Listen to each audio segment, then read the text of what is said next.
Meeyaa dakteer rabbi jedhi na bira hin darbini yoo fedhiin natti dhufu na dhukkuba dawaan maalinaaf himi jetti obboleettiin keenya.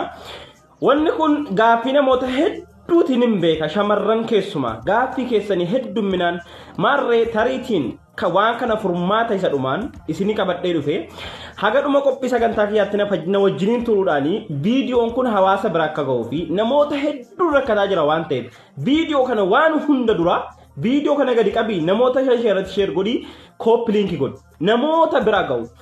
Macarrashaa kadhumaa jechuudha maal gootanii marsaa laguu keessan hoggaasatti dhukkubbii isaa hatattamaan ofirraa akkamitti mana kee keessa teessee osoo mana yaalaan deemne dhabama akkamitti gochuu qabduun siif hima waan ta'eedhaaf jechuudha. Jalqaba irratti dhukkubbii marsaa laguu yeroo garaa garaatti gosa isaa kaasee isinii kaaseen ture.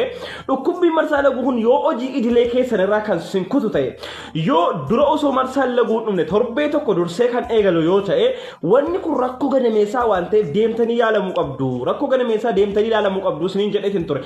Kaan ammoo uumamaan akka walii galaatti namoota hedduutti ni mul'ata. Kun taruma umuriin kee ola deemuun sidhiisaa deemaa jechuudha. Akkasuma dubartoota bultiin qaba irratti wanni kun ni jabaata.